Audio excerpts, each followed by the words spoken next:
तो शुरुआत बड़ी खबर से करेंगे। दिल्ली से बड़ी खबर मिल रही है। मनीष सिसोदिया की आज कोर्ट में पेशी होगी। दोपहर 2 बजे कोर्ट में सिसोदिया की पेशी होगी। ईडी मनीष सिसोदिया को करेगी कोर्ट में पेश। आपको बता दें, राउस एवेन्यू कोर्ट में सिसोदिया की पेशी होगी, जिसमें आज आपको बता दें कि दोपहर 2 बजे कोर्ट में लाया जाएगा। उसके बाद एक बार फिर से सुनवाई होगी। आपको बता दें कि बेल को लेकर ये सुनवाई होगी। मनीष सिसोदिया की आज कोर्ट में पेश है। आपको बता दें, इससे पहले 20 तारीख तक कोर्ट की तरफ से फैसला सुनाया गया था कि वो न्यायिक हिरासत में रहेंगे, लेकिन आज क्योंकि उनके बेल पर सुनवाई होनी है, ऐसे में बताया जा रहा है कि ईडी मनीष सिसोदिया को कोर्ट में पेश करेगी। राउस एवेन्यू कोर्ट में सिसोदिया की पेशी होगी।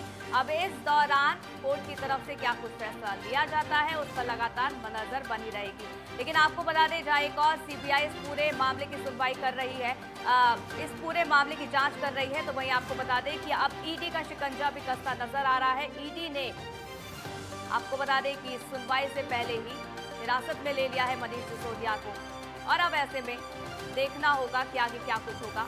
लेकिन केजरीवाल की तरफ से साफ तौर पर यह कहा गया है कि मनीष सिसोदिया को जेल में ही रखने की ये साजिश है। राजकुमार चौधरी फोन लाइन पर हमारे संवाददाता हमारे साथ जुड़ गए, ज्यादा जानकारियों से ले लेते हैं। राजकुमार, कैसे इन सब चीजों को समझा जाए? आज सिसोदिया की पेशी होगी, लेकिन उससे पहले ईडी पहले ही गिरफ्तार कर चुके हैं सिसोदिया को। देखिए, एक नियम है कि जब किसी की गिरफ्तारी होती है तो 24 घंटे के अंदर उसको कोर्ट में पेश करना होता है, और तमाम तरह के जो सबूत हैं, तमाम तरह के जो एविडेंस हैं, उनको एकत्र करने के लिए परमिशन लेनी होती है, क्योंकि कोर्ट की जुडिशरी का एक मामला है, संविधान के हिसाब से हिंदुस्तान चलता है।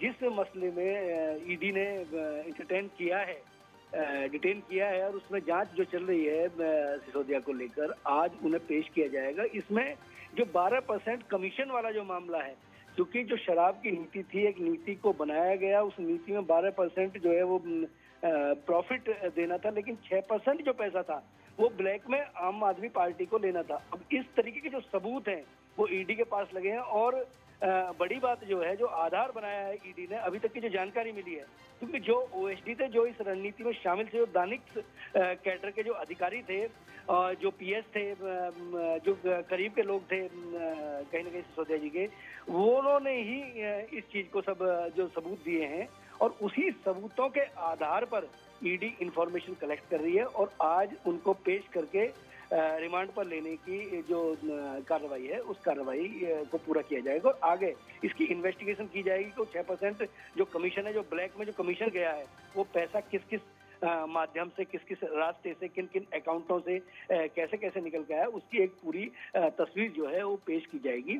तो ईडी आज जो पेश कर रही है, ईडी डिमांड पर उसको रिमांड पर लेगी, और अब देखना दिलचस्प होगा कि कोर्ट इसमें क्या निर्णय लेता है। बिल्कुल, कोर्ट क्या कुछ निर्णय लेता है वो देखना बेहद दिलचस्प होगा। लेकिन राजकुमार, दिन इसलिए भी खास हो जाता है क्योंकि सिसोदिया के बेल पर भी सुनवाई होनी है, और ऐसे में 2 बजे ये सुनवाई, जिसमें रिमांड यहां पर ईडी की तरफ से मांगी जा सकती है। तो क्या लग रहा है, क्योंकि सीबीआई की तरफ से जब रिमांड मांगी गई थी तो पहले 5 दिन की रिमांड मिली थी, उसके बाद 2 दिन की रिमांड मिली थी, ईडी कितने दिन की रिमांड मांग सकता है? बहुत महत्वपूर्ण सवाल है, लेकिन भविष्य के गर्भ में छिपा हुआ है सपना। सबसे पहले तो ये जरूर तस्दीक कर दें, ये जरूर क्लियर कर दें कि आज जो जमानत पर जाने के लिए जो अर्जी दाखिल की गई है, उस पर सुनवाई होगी, और अगर उसमें सफलता मिल भी जाती है मनीष सिसोदिया को, और उसमें अगर उन्हें जमानत हो भी जाती है, तो क्योंकि वो ईडी की हिरासत में है, और ईडी कितने दिन का रिमांड मांगती है, ये तो देखना दिलचस्प होगा। ये तो भविष्य के गर्भ में छिपा हुआ है, लेकिन ऐसा जरूर लगता है कि ईडी की जो इन्वेस्टिगेशन है, वो इन्वेस्टिगेशन बड़ी लंबी चलती है। जांच जो है, जांच प्रक्रिया वो लंबी होती है, लेकिन कम से कम 3 दिन का रिमांड जो है, वो सूत्रों के हवाले से जो जानकारी मिल रही है, ईडी के जो सूत्र हैं वहां से जो जानकारी मिल रही है, उसमें कम से कम 3 दिन का रिमांड जो है वो अप्लाई किया जाएगा। कोर्ट उसमें क्या निर्णय लेता है, ये देखिए। लेकिन राजकुमार, अब क्योंकि अब इसमें कहीं ना कहीं सियासत रंग रूप भी लेता नजर आ रहा है, केजरीवाल की तरफ से साफ तौर पर यह कहा गया है कि पूरी प्लानिंग यहां पर की जा रही है कि किस तरीके से मनीष को जेल में ही डाला जाए। अब ऐसे में इससे पहले जब सीबीआई पूछताछ कर रही थी, तब केजरीवाल की तरफ से ये कहा गया था कि अब मनीष सिसोदिया जेल जाएंगे, और वो कामना करते हैं कि वो जल्दी वापस आए, और कहीं ना कहीं ये अंदेशा केजरीवाल लगा रहे हैं कि ईडी अपनी हिरासत में ले लेगी। देखिए, ईडी ने तो हिरासत में ले लिया है और इन्वेस्टिगेशन चल रही है, लेकिन अब ये जो बयान है, इन बयानों को कोई मायने इसलिए नहीं रह जाते हैं क्योंकि एक पॉलिटिकल सिनेरियो है, एक कानून की प्रक्रिया है, जो एजेंसियां हैं वो संविधान के अनुरूप काम करती हैं और सबूतों के आधार पर चीजें चलती हैं। कोर्ट है, हिंदुस्तान के अंदर एक संवैधानिक प्रक्रिया है, इसीलिए कोर्ट में पेश किया जाएगा।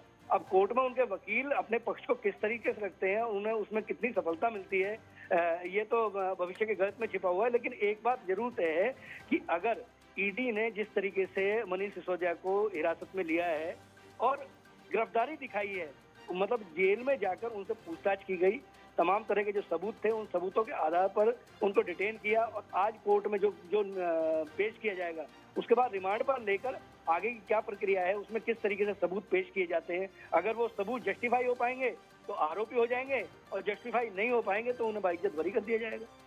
बिल्कुल, हालांकि देखना होगा कि कोर्ट की तरफ से क्या कुछ निर्णय लिया जाता है। राजकुमार, आप नजर बनाए रखिएगा, जो भी अपडेट होगी हम तक पहुंचाना। फिलहाल के बहुत बहुत शुक्रिया हमारे साथ जुड़ने के लिए और जानकारी हम तक साझा करने के लिए।